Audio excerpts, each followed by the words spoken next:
What's up YouTube? My name is TheLazyTryhard, and today we are going to be continuing our Android application development series.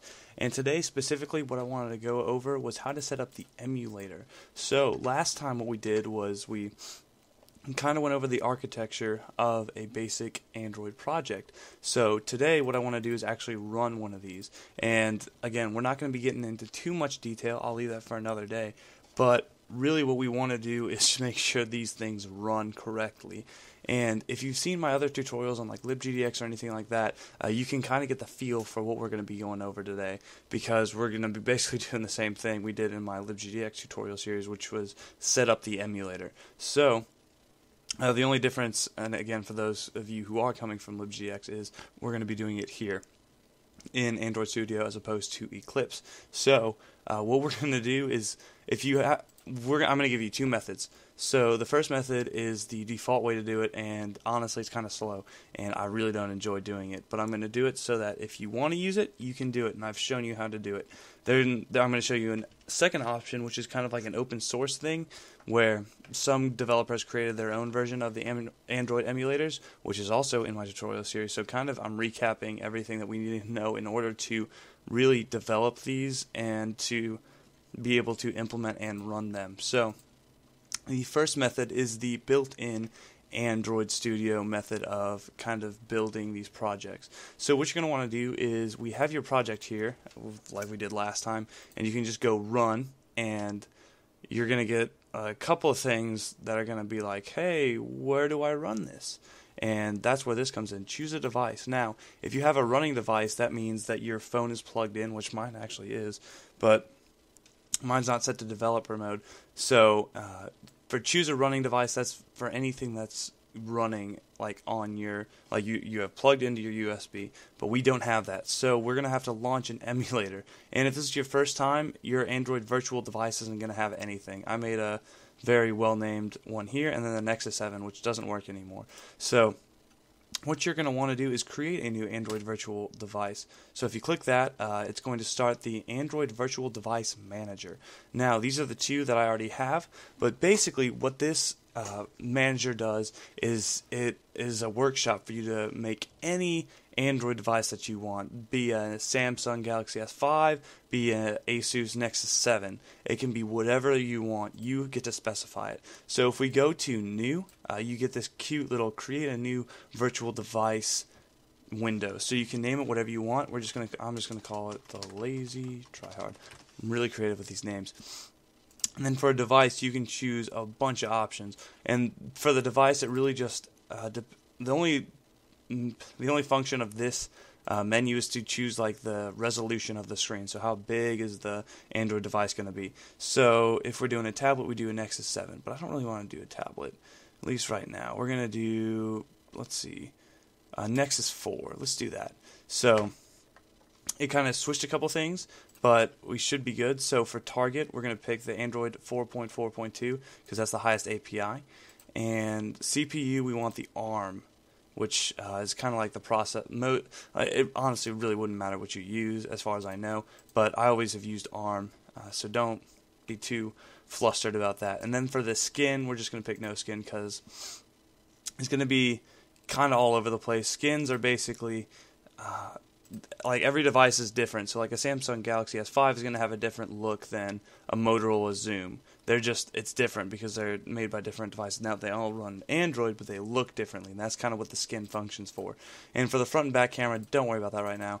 For the memory options, I've had a lot of problems with this, so don't worry too much. Just stick with 512. That should be more than enough. And the heap is going to be 32. So the RAM, that's how much CPU processing power it can have. And if you saw that error that when I went past 768, it could fail, and mine has failed. So we're going to stick with 512. And internal storage, don't worry about that. And SD card, we're not going to have one. So it's going to create this, and it's going to be an option right here. So now we can start it and let the waiting begin. Hopefully. Actually, okay, awesome. So it did start, and if you have all those settings, it should work. So you should be able to see this, and it should work, and it's going to go really, really slow. I'm not going to lie.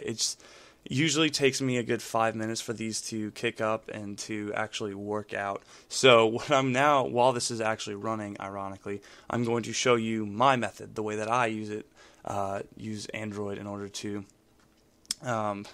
like deploy my stuff and to see if it works or not. So if you haven't seen my other tutorials, I'm going to have a link in the description to it, but this is basically what it's called. It's called Genymotion, and it's right on there on my taskbar, which is really nice. And this is an not off-brand, but kind of like a better representation of what this should be. So what you're going to do is you're going to go to my YouTube video on it in the description. Hopefully there'll be a link somewhere, and you're going to watch it and you're going to see, wow, this is so cool, I'm so awesome. And I'm really just going to run, this is a 4.3, so I haven't used this in a while. I've been all over the place and I haven't really been able to develop as much, so it's a little outdated, but this should be the same one that I have used in the past. So I'm just going to click on it, you can click play, and it's going to start the virtual device, and this one's still, gosh, it's still booting up. But if you go to here, we're going to also see this. This is kind of all over the place. I'm sorry about that. But so if you go there, and we're going to actually flip this so we get a better view. Oh, look how fast that loaded. Wow. Did not see that one coming. I'm going to resize this. Holy moly. So if you resize this, you'll see it's so much better. This one's still loading up, but if you use Genymotion, product placement, it works so much better. So it's so much more fluent and everything. So I'm actually going to close this out, and we're going to close this out. And to make sure that it all works, you have your cute little Genymotion right here. And what you're going to want to do is hit play once again. So now you'll either have the emulator or you'll have Genymotion emulator up and running. And assuming it all works, it should detect it no matter what. I know it's like outside of Google or outside of Android Studio, so you wouldn't think that it would be able to pick it up, but it does. Magic. So you're going to click on that, and it's going to run all this fun stuff, and you're going to get all this stuff. And is that an error already? Wow, that was quick. Wow, that was quick, really quick. So I assume y'all got that too. You need a theme, app compat, or to send it with this activity. Okay. So I'm assuming what happened was when we went to activity main, we I guess didn't specify a theme, or specified a theme that didn't have what we wanted.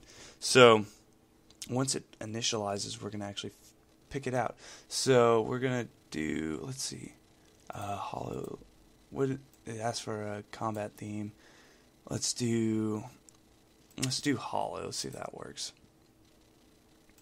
And as you can see, we have that awesome, most beautiful thing. So actually, let's go to the error. So super on create, yeah. Okay, sorry about that, guys. So looked it up. We're all cool. We're all good.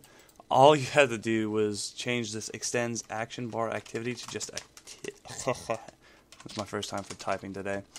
I'm a little under the influence, I guess.